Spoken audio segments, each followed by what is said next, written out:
Hello, my name is Sandy Adomaitis, the social media director for the Page International Screenwriting Awards, and your host for the Writers Hangout, a podcast that celebrates the many stages of writing, from inspiration to the first draft, revising, getting a project made, and everything in between. We'll talk to the best and the brightest in the entertainment industry and create a space where you can hang out, learn from the pros, and have fun.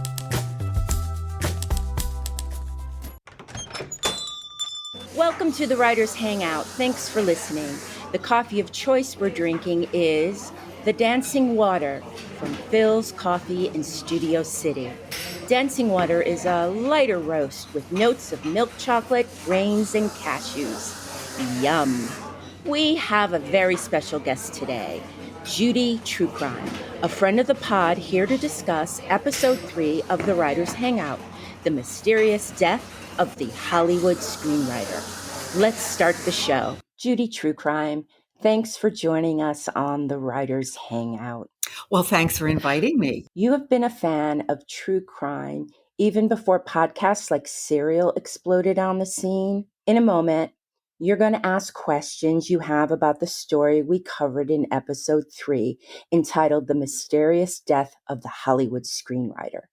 But before we get into it, what makes true crime a source of fascination for you? Well, as you pointed out, it has for a very long time been a source of fascination. And I think obviously for a lot of people.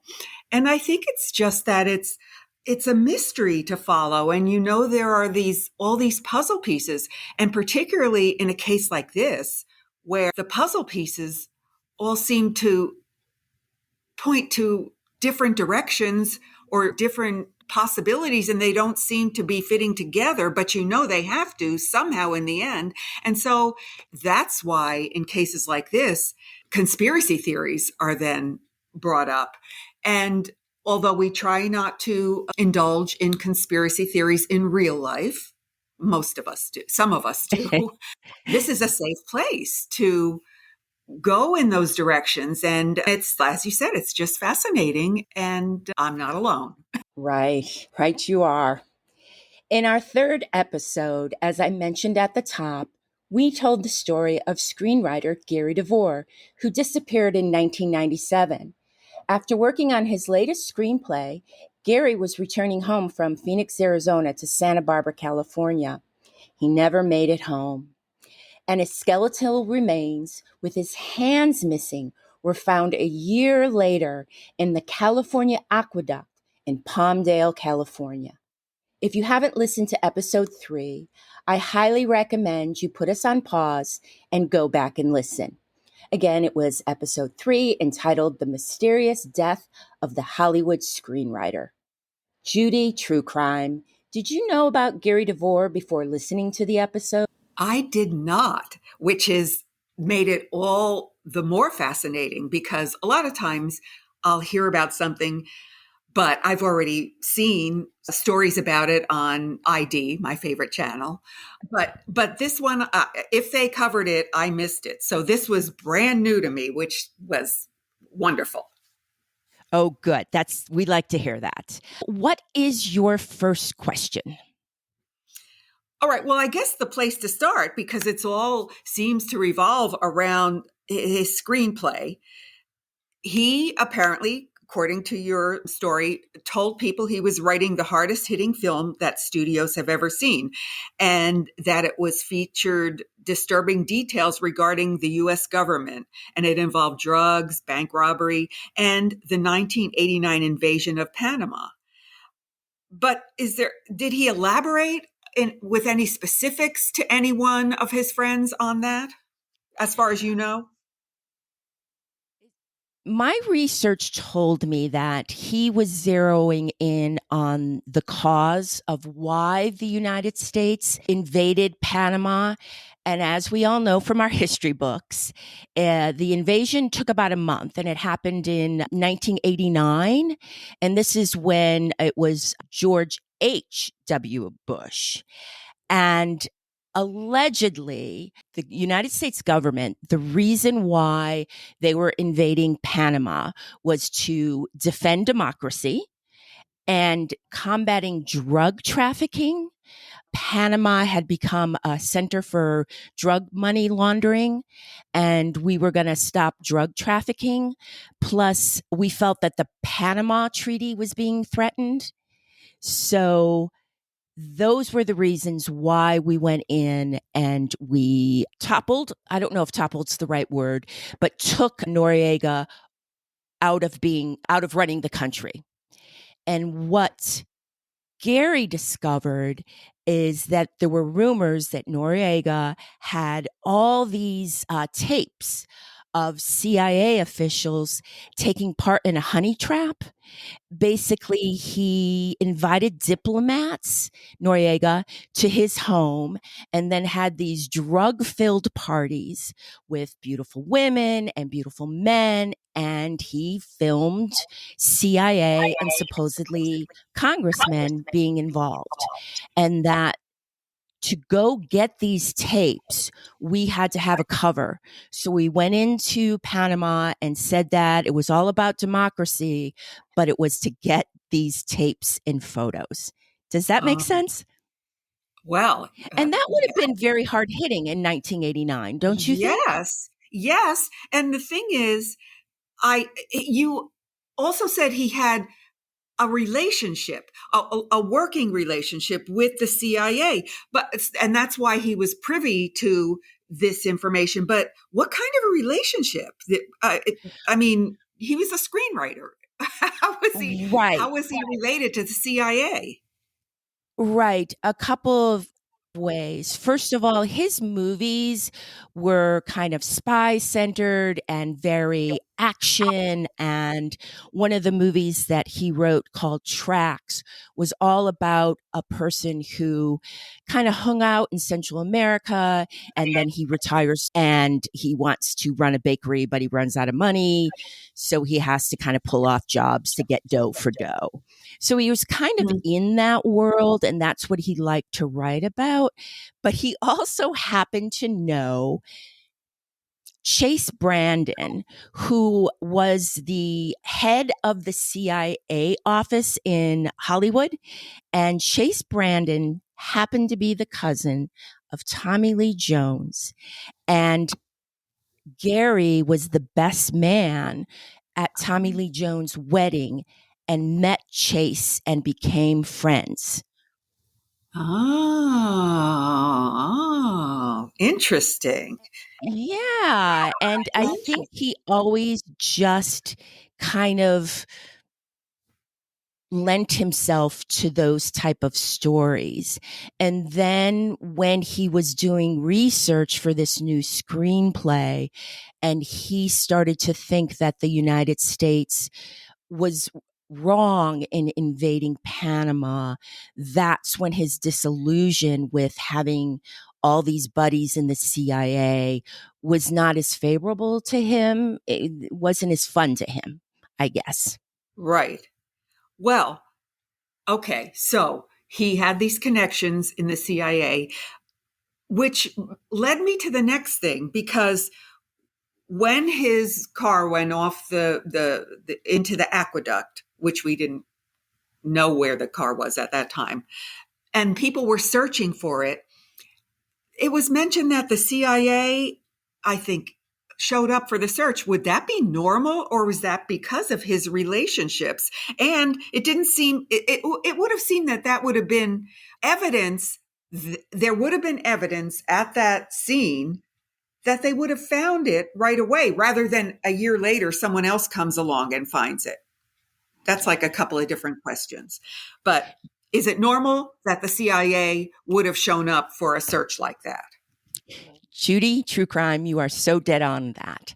No, it is crazy that the CIA was at the scene.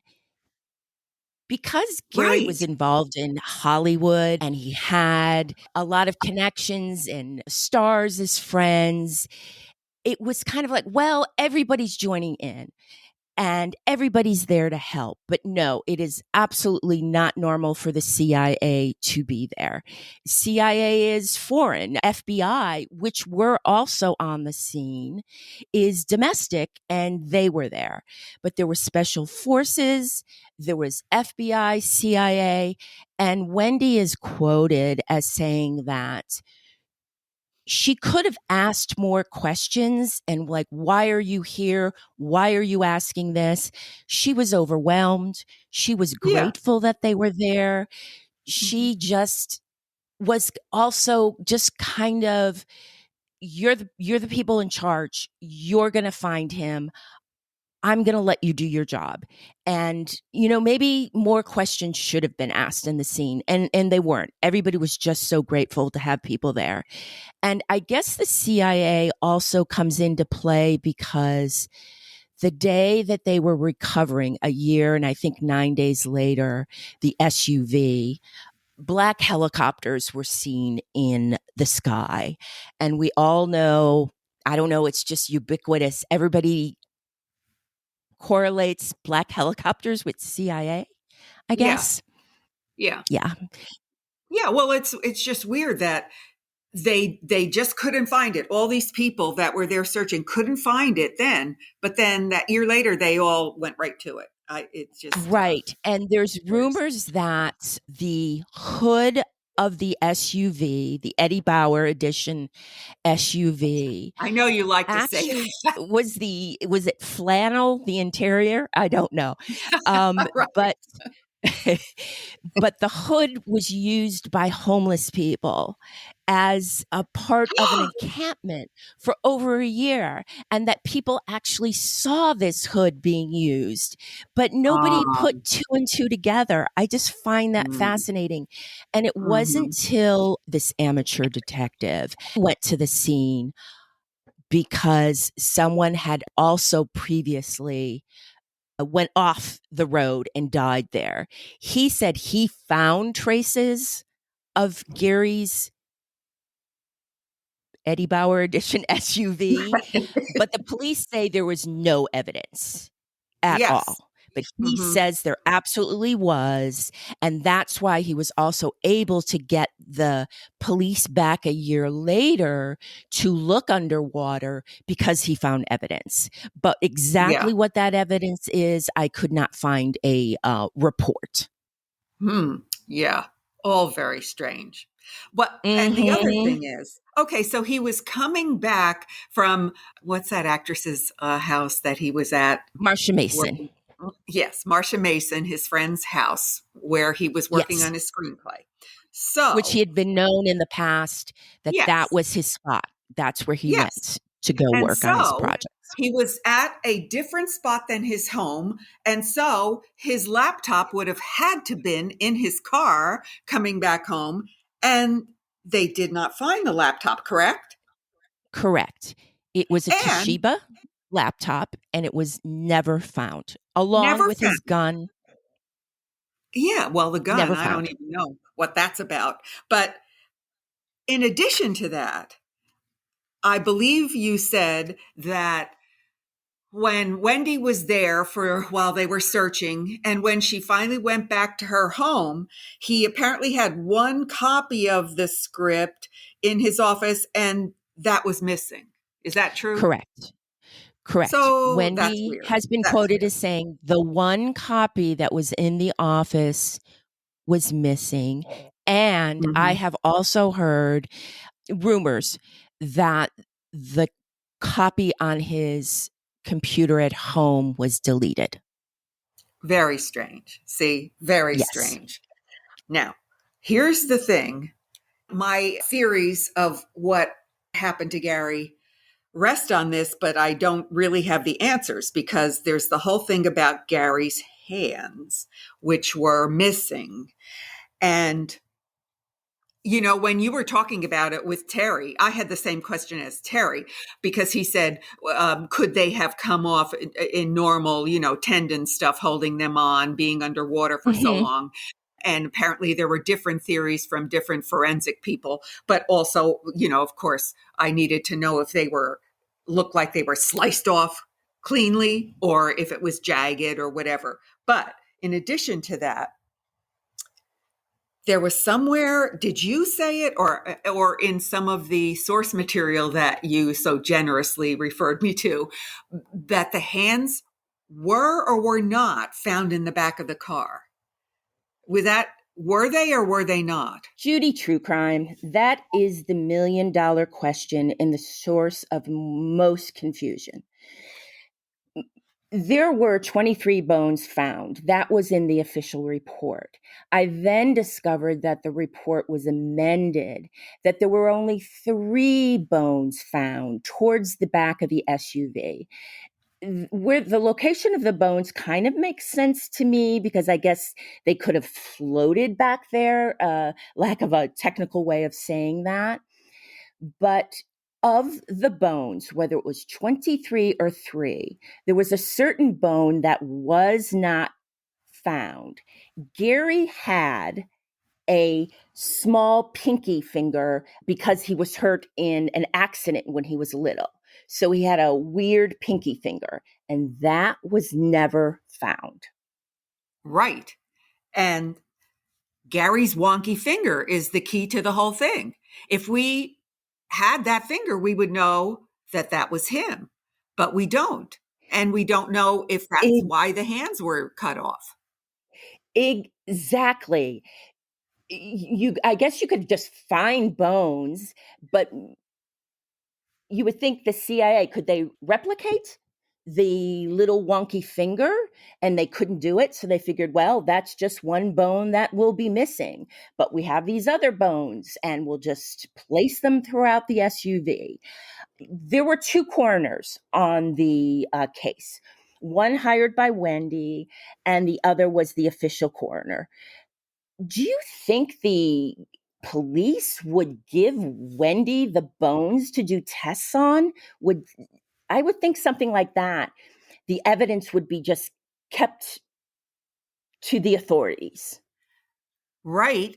Unless, does the CIA have a higher authority than the local police or whoever would have that? Because if the CIA was involved in a cover-up and they had put these fake bones in, they knew that she wasn't going to find anything. So could they have said, yeah, go ahead, give her the bones? I don't know. Oh, right. Yes. And why 23 bones and then all of a sudden it's down to 3 bones that were found? That's a huge mistake. That's a big difference. Big difference. That's a big difference.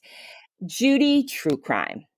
Out of the 3 conspiracy theories we discussed in the podcast, which I'll quickly review, Gary was killed by the CIA. Gary was in WITPRO, Witness Protection Program. Gary's wife had him killed. Do you have a favorite theory, or do you think something else happened? Okay, well, first of all, in my expert opinion, theory 3, that Gary's wife had him killed, is ridiculous. So we can eliminate that. And I agree. Yes, I partially base that on the documentary, which I so appreciate that you give out the source information, because of course I went and watched the documentary. There was no evidence that she was anything but devastated by this. So that's out. Correct. The other 2, as I've been saying, I can go either way if we only had the finger. If we knew he was killed, I say the CIA did it. But since the finger is suspiciously missing, maybe he is in witness protection. I don't know. That's the thing. Also, the headlights being on the off position. Yes, I forgot about that. Very funny. Yes. And he was in his seatbelt, and everything that I have read about Gary, the fact that he might have been one of those people who didn't wear his seatbelt, rang so true to me. Yes. Never. He never wore his seatbelt. And it was the 80s. Right. and it was the 80s, never wore his seatbelt, and he was strapped in tight. Interesting. It is a fascinating case. I would love for you to come back. Delighted, because I have opinions, and I would be happy to give my take. Oh, that would be great. We would love that.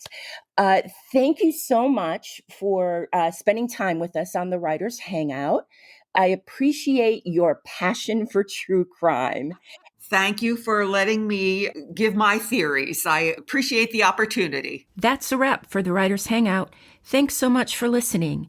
If you enjoyed the show, please subscribe, like, and thrive. Till we get to hang out again, keep writing. The world needs your stories. The Writers Hangout is sponsored by the Page International Screenwriting Awards. Executive producer, Kristin Overn. Producers, Terry Sampson and Sandy Adomaitis. Music by Ethan Stoller.